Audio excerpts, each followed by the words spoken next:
欢迎电视机前的观众朋友走进天津卫视的大型情感节目《爱情保卫战》，来看看今天请到的几位情感导师是谁？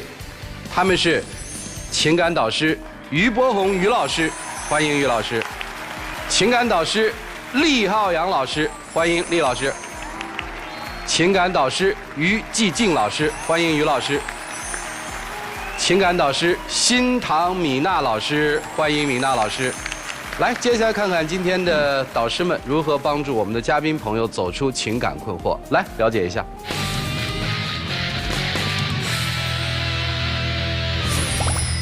以前常常听别人说7年之痒，我总觉得这些都是与我无关的事儿，没想到自己的婚姻到了7年的时候，也发生了这么多变化。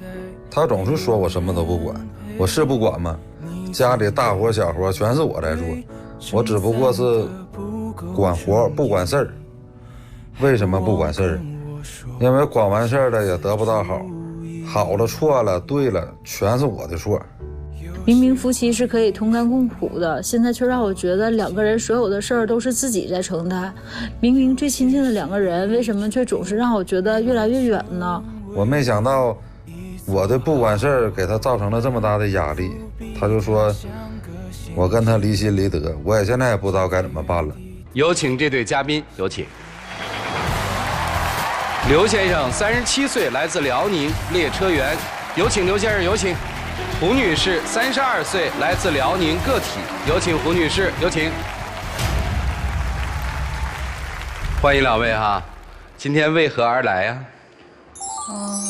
就是主要是我觉得我们明明是2个夫妻，然后我觉得应该是最亲近的人，然后但是我现在就觉得我们的心离得越来越远。结婚多少年啊？结婚已经有7年了。传说中有一个7年之痒，我看你们这养的还挺厉害，跟老师们说一说吧。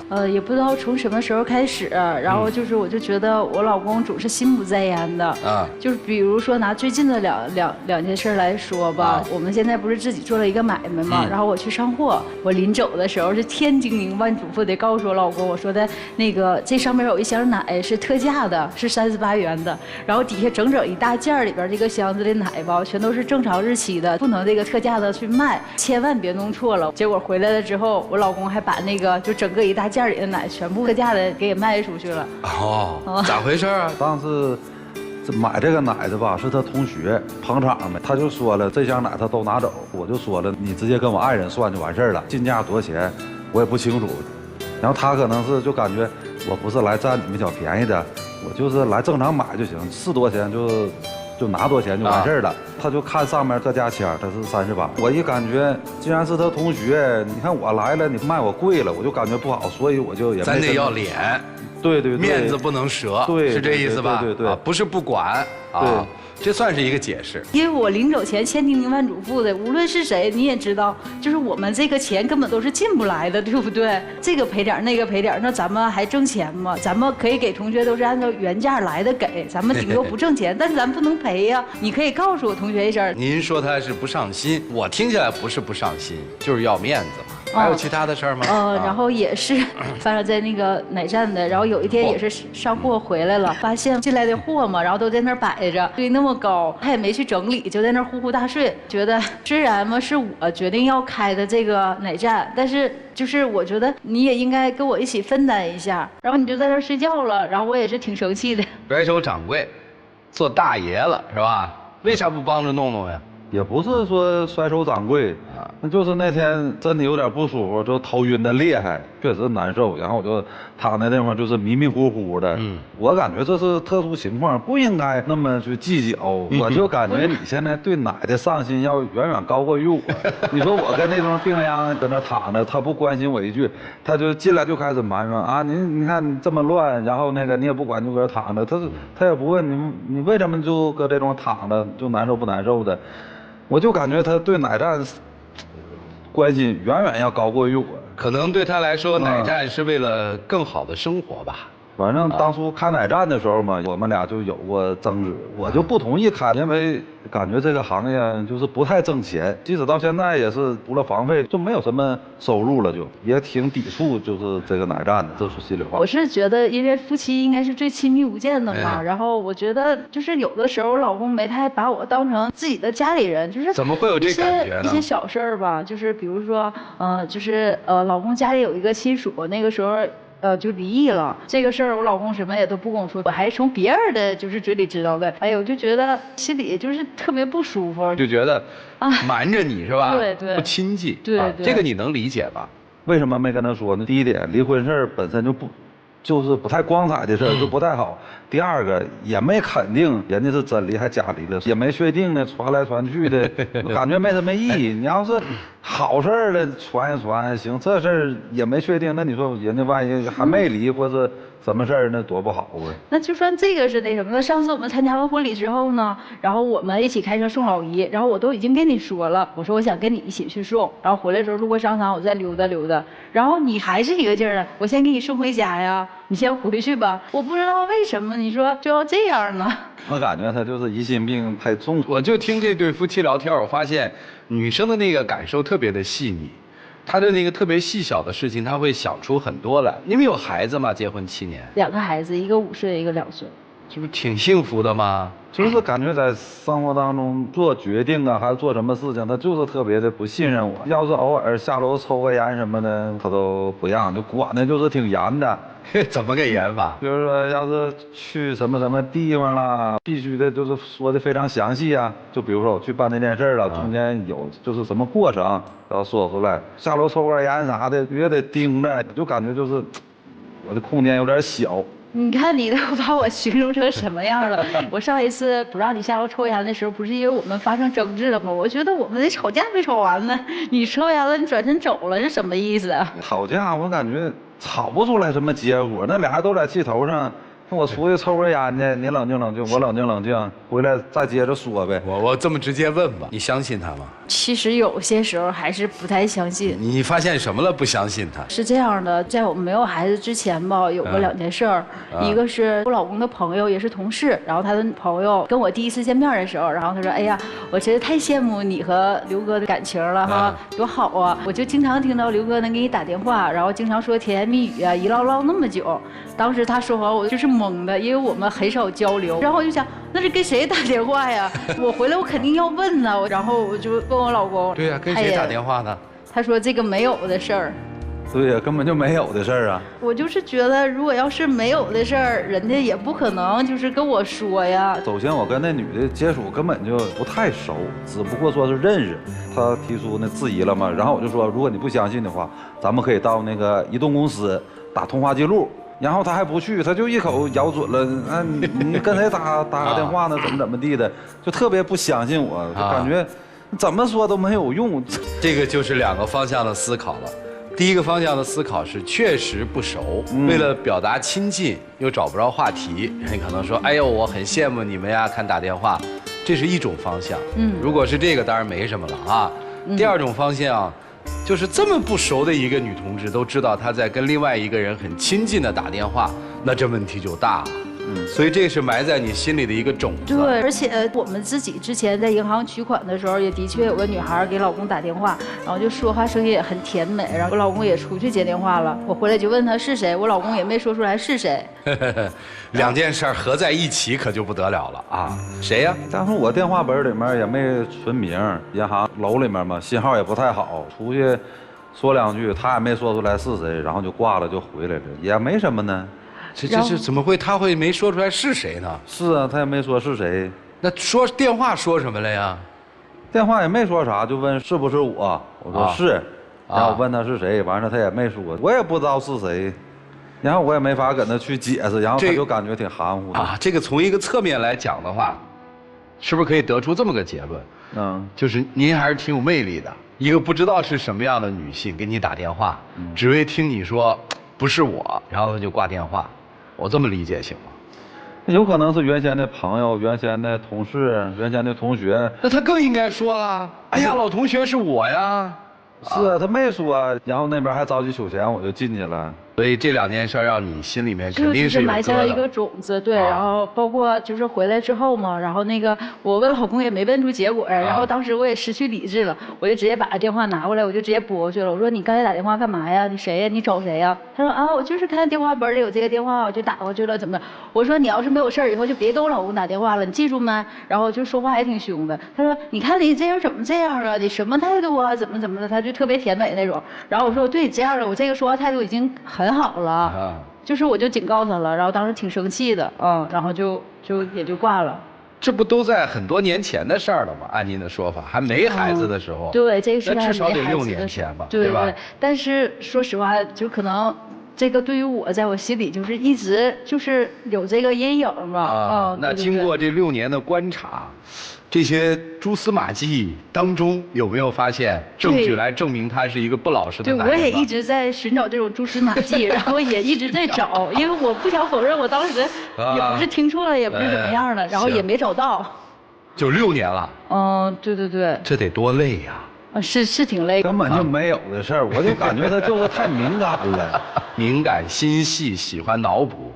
这个现在看来已经很鲜活了啊！您的这个性格特征很鲜活了，而且他还老埋怨我，这在生活当中不愿意去承担责任，就比如说做什么决定啊，就总是推给他就是在这里，我想说明一点，不是我不想去承担去决定这个事儿，因为我感觉我做完决定了没有用，而且即使有用了，然后事后也是老埋怨，就得不着好，然后久而久之的，我就不愿意去多说去多做决定了。咱们把它对位起来，大概这样一个妻子的形象就鲜活了，多疑，管理细致，大权独揽。除了这个之外，他还有什么你觉得该调整的地方呢？我就感觉就是什么呢？他就特别轻信于外人。家里面人说话不听，就比如说现在小孩上幼儿园嘛，哪个家长的妈妈啦要说，哎呀这个好吃，他也不管适不适合小孩就买；这个好玩，哎呀他也不管这个时间段合不合适就去玩。这个宝妈说了，哎呀这个补课好，去报；那个补课宝，那个也去报这个班，另一个补课班也好，也报。就感觉就是特别轻信于别人，然后就导致于什么，就是小孩礼拜1到礼拜天天天都有兴趣班，我就感觉这小孩正在成长的阶段，幼儿园阶段，给小孩整的压力太大了。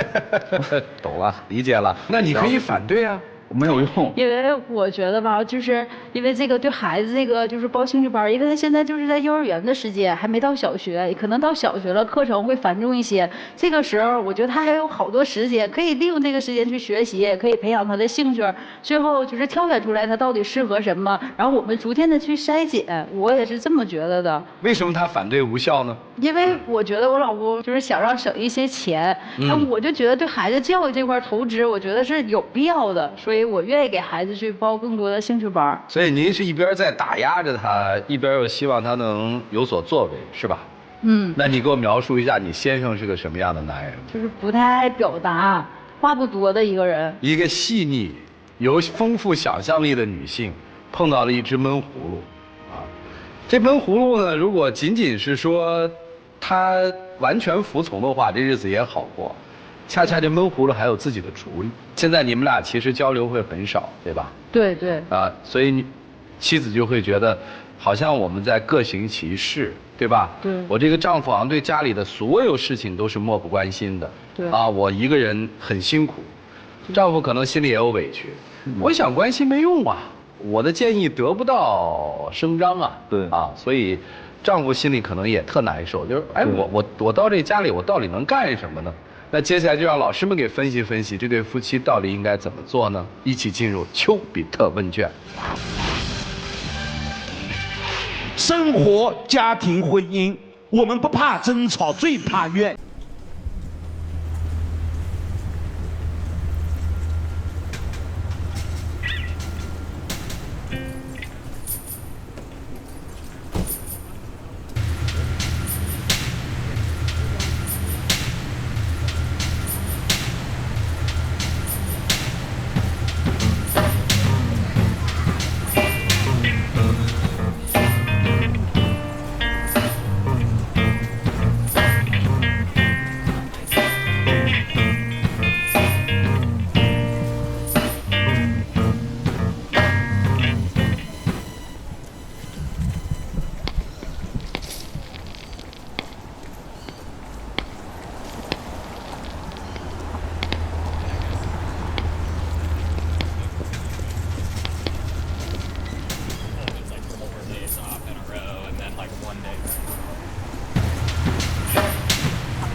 并不啊就说这些。谢谢博宏兄，为什么哭啊？哪句话让你流泪了？我觉得老师说的对。行，这个厉总，你们两位这几年谁挣钱多啊？还是一人一半儿？啊，老公挣钱比较多。他挣钱其实还是给你花的嘛，对吧？对，那是给我花的。我觉得在你们这里边啊，没有什么大的问题，但是呢，问题又特别大。我觉得你们再这么走下去啊，这个婚姻好像要被熬死熬干的感觉。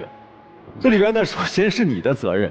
我觉得你作为一个男人啊，就是你挣钱养家了，对不对？对。但是你没有担当，懂吗？就是你只做了一个很基础的物质基础，但是夫妻的生活最重要的是一个精神的生活，对吗？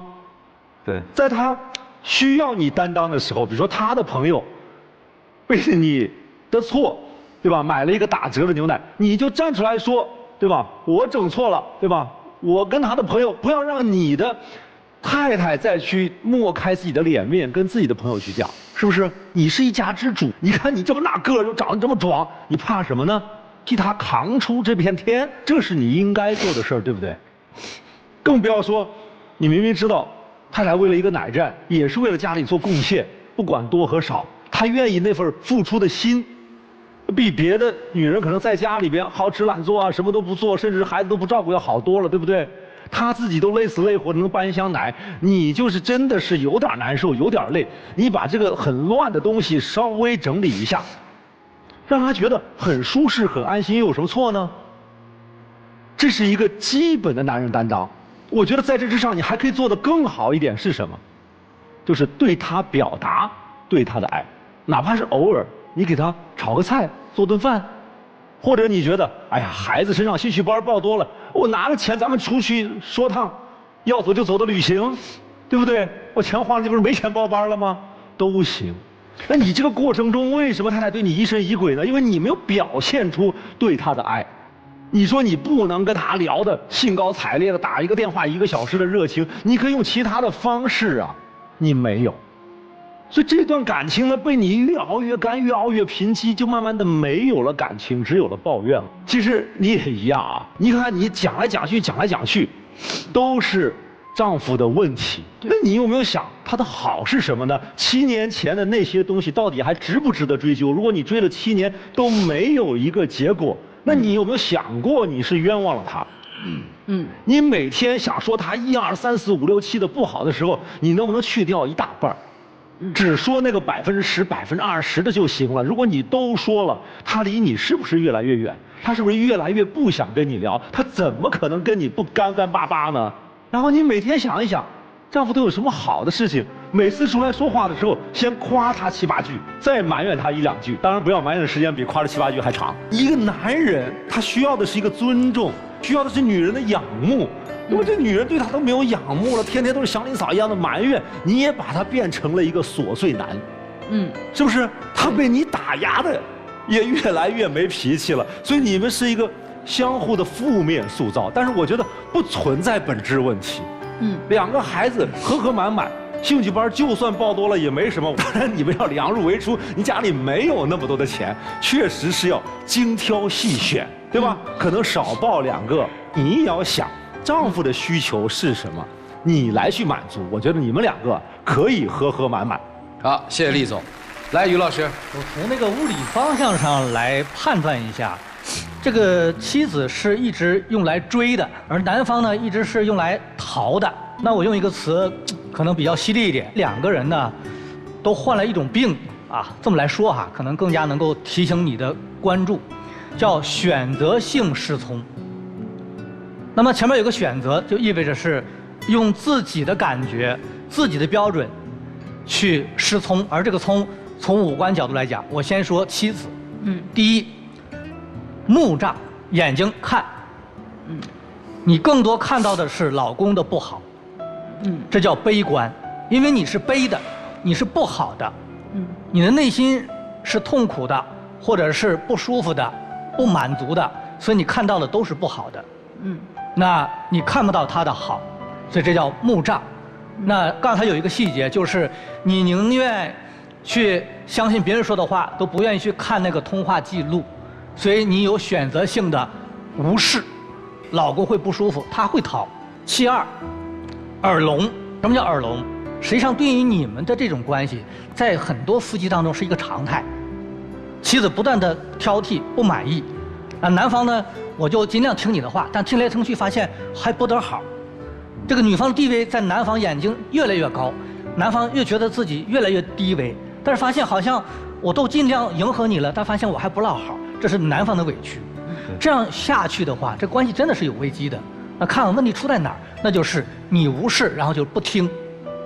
他说了很多的话，你没有听到心里面去，你只想要你要的东西。所以你要去听，哎，老公刚才那句话，他到底什么意思呢？我听完以后，我要做点什么呢？所以你就耳聋了。那么再来说男方，男方觉得也很委屈，但是我认为你也有2个叫失聪。第一个无脑。什么叫无脑？你觉得我听他的话就好了，我不需要思考。但是你发现你并没有什么都听，你会是阳奉阴违，逃永远解决不了问题。你躲到墙根里面，你还会委屈，怎么办？我认为的无脑指的是你要把你的想法主动的去面对他，所以把你那个因为拿出来和他去说，不是吵架，可能会有一些意见不一致，但是我就反复的跟你沟通。那么妻子可能会觉得，在这个环节你跟我沟通了，我第一次不听你的，第2次不听你的，当你说的多了，他可能就会思考。但是不说，那种漠视，其实比吵架对他来讲可能更难过，对不对？不说解决不了你问题，最后你发现你越来越没有空间，你甚至家都不想回。这样的话，你的委屈谁也帮你解决不了。所以刚才2位老师也说了，有的时候要策略性的进攻，面对，这才解决的问题。第2个无心。什么叫无心？妻子明显是一个感情很细腻的人，刚才我们主持人也提到了，但是因为你的逃避，你没有感受到妻子的那份无奈，她的那份悲，你没有关注得到，所以她的那份难过，那份委屈，你没有给她一种温暖，所以无脑和无心让她觉得你越来越遥远，所以她就会歇斯底里的用各种的这种挑剔和进攻来去从你身上去找，所以就形成了一个恶性循环的圈儿，这才是最可怕的。我再总结一下，目障、耳聋，你要做到调整一下，不要看片面，无脑无心，要学会主动去和他去交流，不认可可以继续交流，逃不解决问题，面对沟通可以更加平等，好吗？谢谢于老师，米达老师。当给男人下达指令，或者说是给我们自己、给小孩下达。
大的矛盾。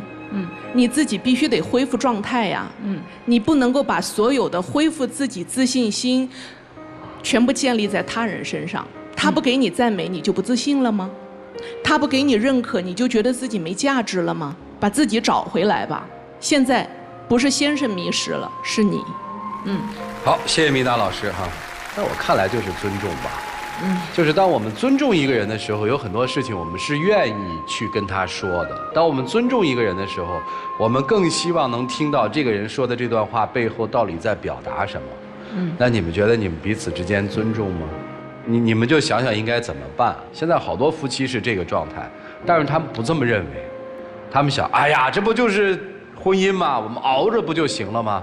这么熬下去，迟早把这段爱情和这个婚姻都熬死了。所以得积极。剩下的时间留给你们，一起进入真情60秒。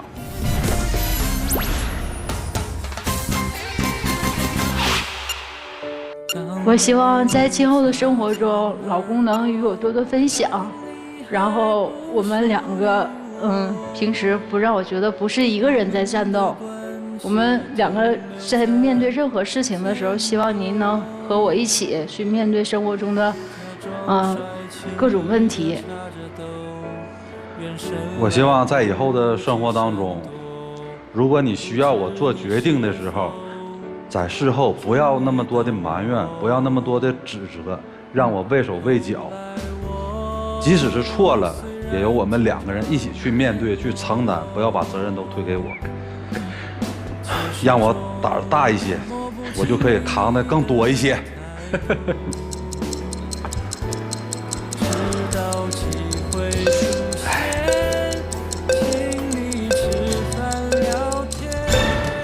谢谢两位，请回，请回。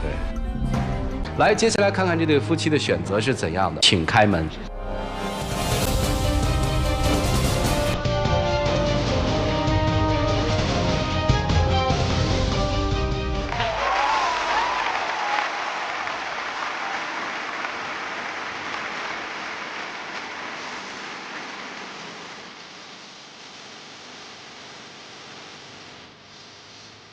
刚才那一抱，你会觉得多久都没抱过，是吧？接下来我们一起见证属于这对夫妻的浪漫时刻，各位请见证。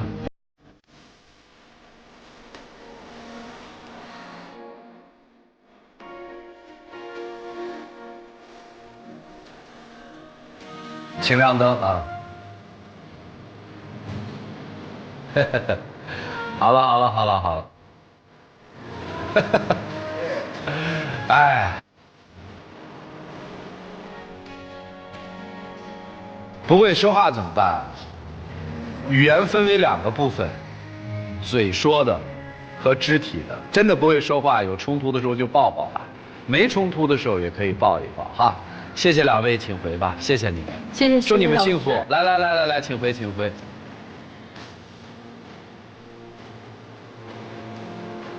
所以说，人的需求是好复杂的啊。当柏宏老师说出了他所有委屈的时候，他落泪了。当这个让他受尽了委屈的男人轻轻地把他拥入在怀的时候，他又落泪了。2次落泪感受不同，只要你心里还有他，你可以想出太多的方法来，让他重新依偎在你的怀里。就看家里那个男人还有没有这个心吧，做一个有心的男人吧。来了解下一对嘉宾的基本情况，各位请看。在一起半年多了，最开始是在酒吧认识的。他是一个桀骜不驯的男生，他身上的特质很吸引我，我很希望他和我在一起后，他的世界就只有我一个人。但我努力了半天，好像也没用。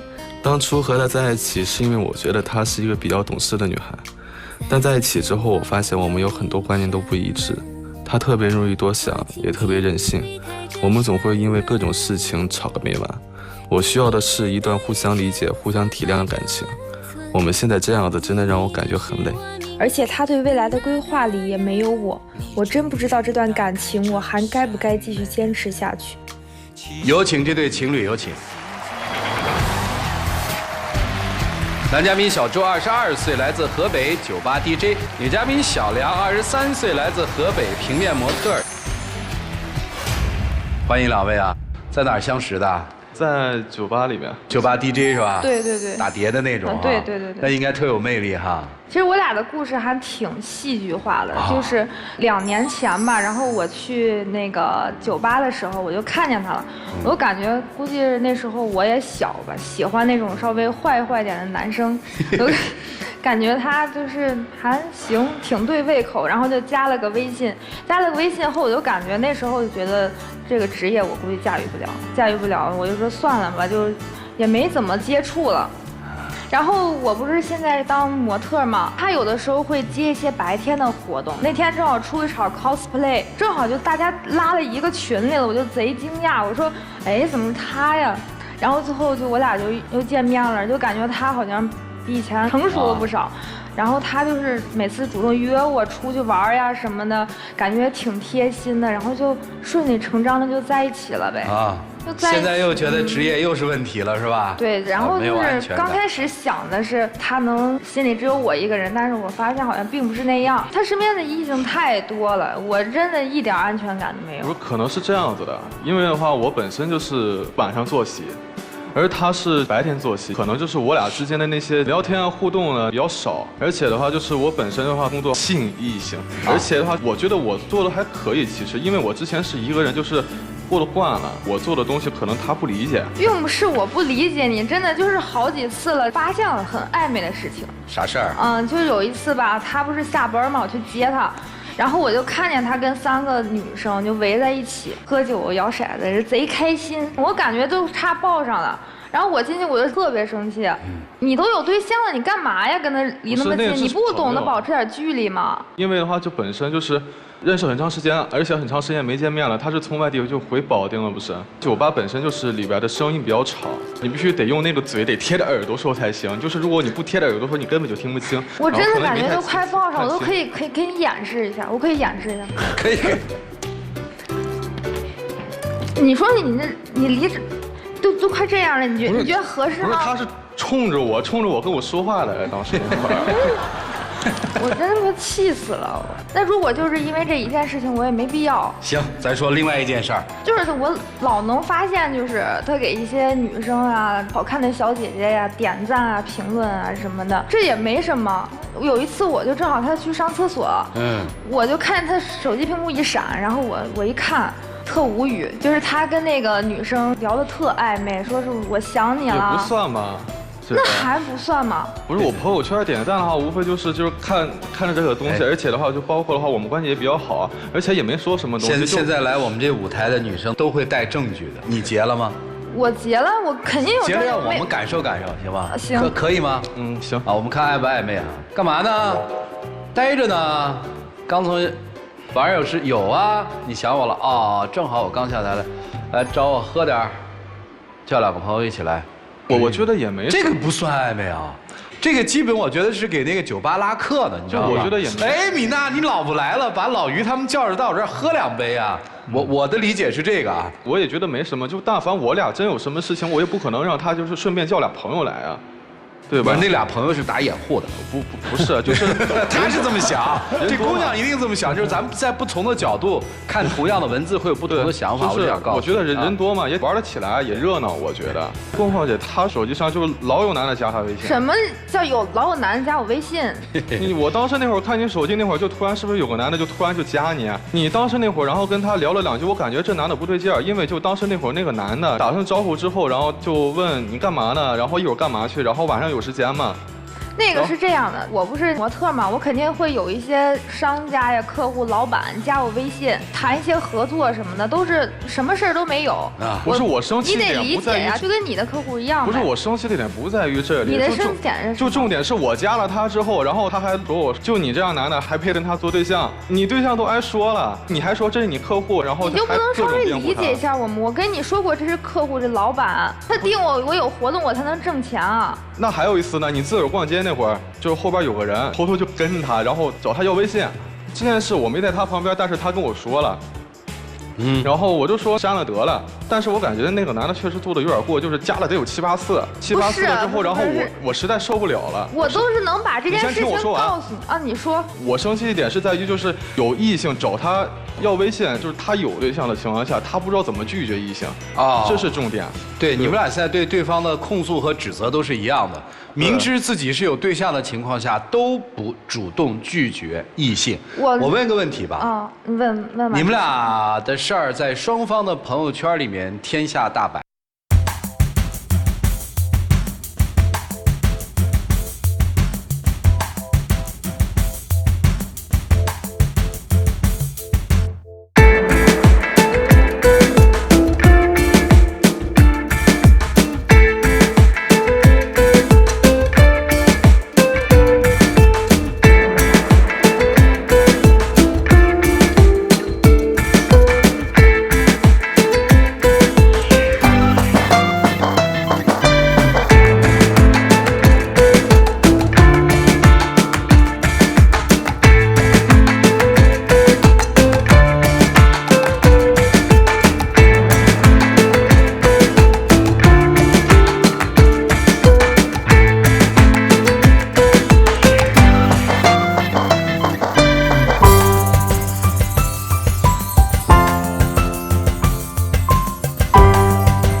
说有人接你吗？我说有，然后我闺蜜就走了，就剩我一个人了。我一个人，然后我说你到哪儿了？她说我躺着呢。我说你不是已经出发了吗？她说我明天再找你吧。当时那会儿我喝了也挺多的了，而且的话我本身就是有点胃病，当时那会儿是想接她，但是很难受。我就说我身体不舒服，要不你早点回去先。我当时那会儿还说了我早点休息，然后我早晨醒了之后我给你买吃的带过去。你又说不行。最后接没接？没有。我当时那会儿没接。没有啊。明天白天我还用它嘛，我自己一个人在那个地方一直等他，越等我越伤心，等到我最后我真的我都太无语了。我就自己回去，我那一晚上没睡着，我那一晚上就在想咱俩到底要不要在一起。我最需要你的时候你就不在。这个叫最需要。好几次。啊，还有呢？还有一次就是，他那个上网嘛，他不是喜欢上网打游戏嘛，男孩子喜欢打游戏。现在好多男孩喜欢打啊。我就是想跟他在一起的时间更久，我有的时候会陪他一块儿去，但是我肯定不喜欢打游戏，我就是很无聊，我坐那儿，他打他的那个游戏，我在那儿看我的电视剧，就特别无聊。然后我就想上厕所，因为那个厕所吧，它是男女公用厕所。就比较黑，而且它那个晚上嘛，那个楼梯特别陡，就那种铁板的那种。那天我正好刚拍摄完，我穿7厘米高跟鞋，我就不敢自己一个人去。我说你陪我一块儿去吧。然后他说等我这把游戏打完了。我说行，等会儿。又过了10来分钟，我说你好了吗？他说哎不行，又开了一局，你自己去吧。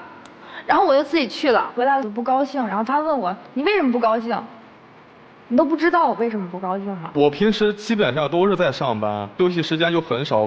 本身男孩子就喜欢就是，无聊时候打游戏，就更况且我一天也就那么长时间。当时那会儿就是看人也挺少的，我觉得就是他也没必要像一个小孩子那么去照顾。我想问个问题啊，女生反正说了一堆，我们已经有感受了。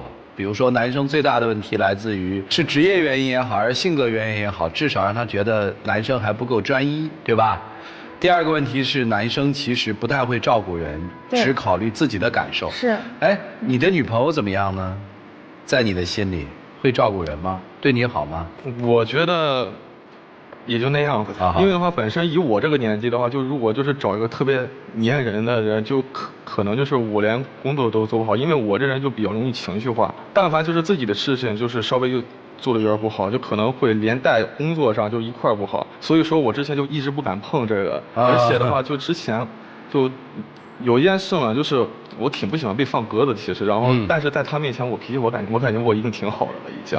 有一次不是我那会儿开忙完不是，我当时那会儿就联系他嘛，毕竟我们得有好几天没见过面了，我就跟他说晚上要不一起吃个饭，他说行，那我就跟他说我下了班之后我联系你，然后我忙完了，然后你就说你去找你朋友，然后我就回去自个儿吃饭，吃完之后我就看那个朋友圈，然后他朋友圈就跟一个男的就合照，我实在受不了。这个是我发小，就从小在一起，就是长大的，就跟兄弟一样。人家突然给我打电话说来我这儿了，毕竟我是地主嘛，肯定得请人吃饭。我就说咱俩的事儿再放放，你为什么就不理解我呢？你就那么缺那一晚上吗？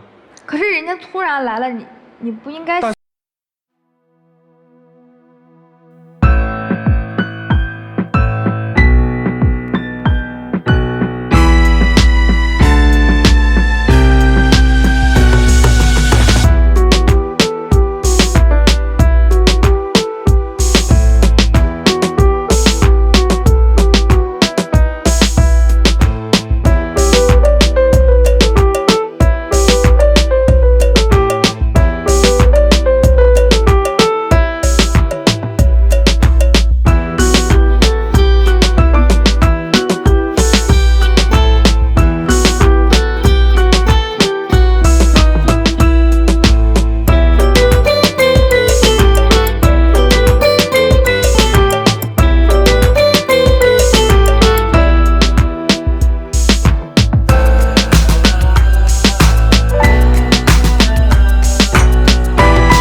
你们两个人之间，你们自己也看不到多少真爱，你们感受的是真烦。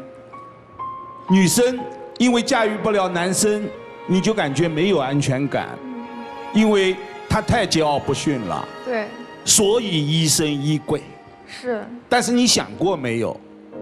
您当初追他的时候，就像有一些女生一样，明明知道这个男生我驾驭不了，但我就莫名其妙的喜欢他。在一起以后，你就想到要去掌握主动权，就想方设法要征服他，要驾驭他了。你是这样的一种逻辑想法吧？如果两个人有爱，我们是平等的，也不存在着谁征服谁的问题。但是你现在这么渴望的要去征服对方的时候，不是安全感的问题，是你在这段情感的过程当中，你已经感觉到有点卑微。对，你真的感受不到两个人那种温馨的爱情了。想通过征服让他臣服，然后你去感受我们两个人还是这样的一段美好的恋情，你认为有意思吗？最后女生，我教你个办法，女生如果真的要征服男生，你要明白他的软肋在哪里。如果你真心想去征服一个男生，不是靠撒娇，也不是靠强势，而是要靠欲擒故纵。来，李总啊，我觉得那个老于说的，这女孩已经做到了呀，对吧？她加着别的男孩的微信，已经明显刺激到她了。而我更觉得不正常的是，你有没有发现，只有在她出现这种问题的时候，才能拨动你的心弦，而在她正常的时候，她需要你关心的时候，你是麻木不仁的。所以她他对你可以100%的确定没有爱，不但是说他没有把你放在朋友圈里，只要没放在朋友圈，就说明他觉得你不及格，在他的未来里边规划的也不是你。女孩，你想一想，这个男人如果爱你，从他的眼神都能看得到，是不是？他的眼神都离不开你，不管你在干什么，他恨不得都偷偷去瞄你，他哪会自己打游戏根本不理你呢？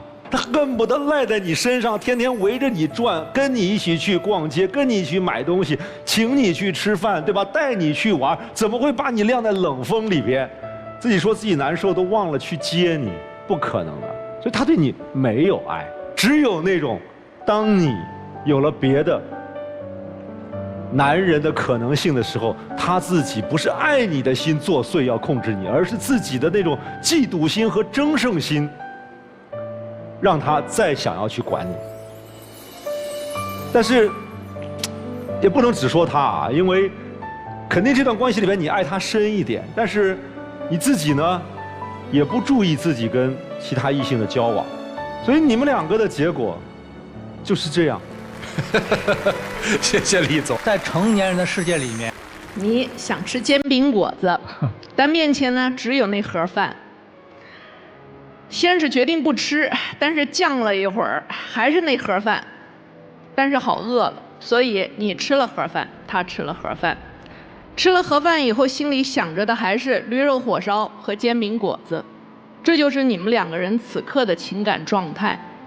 之所以你会挑剔他，是因为你觉得我吃也吃了，我勉强就希望这盒饭能够好吃点吧。就是你别又不是我期待的煎饼果子，你还是个这么难吃的盒饭，所以你对他的要求就是这个，而你挑剔他的也是这样。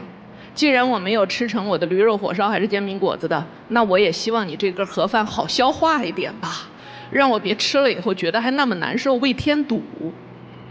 两个人明明都知道对方不是自己喜欢的人，不管你们是拿什么缘分论还是宿命论，其实只是一句挡不住寂寞。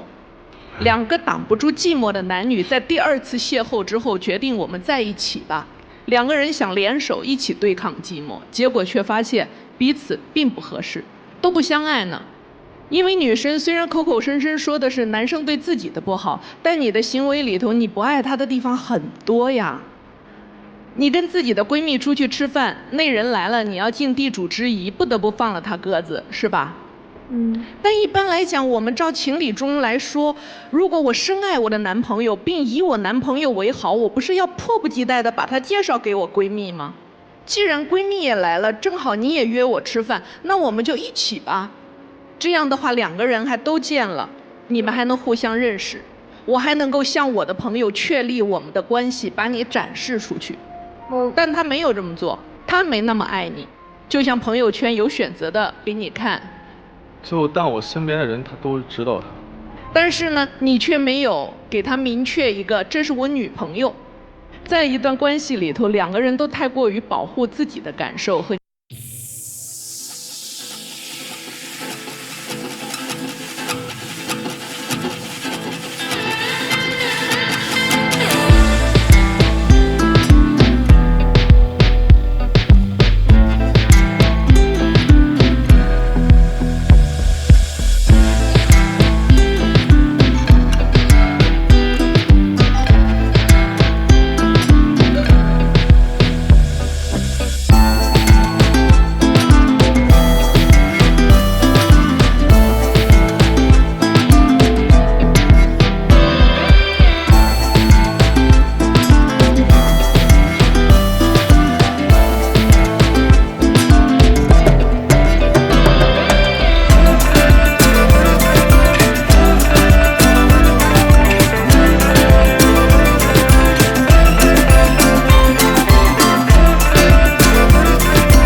当你发现一段感情真的真挚的时候，其实跟职业没有关系。一个人真的爱上另一个人的时候，他愿意为了这个人放弃身边所有的机会，那是真的爱上，而不是说我有了女朋友，这就意味着对不住啊，你要真撵我，我可以不负责任啊。不能把有女朋友当成一个免责条款使。我们一起进入爱情保鲜期。有网友提问说，我和女朋友呀认识4个月了，刚开始还很好，过着过着呢，他就说我小气呀、吝啬，我感觉他不知道我自己的难处。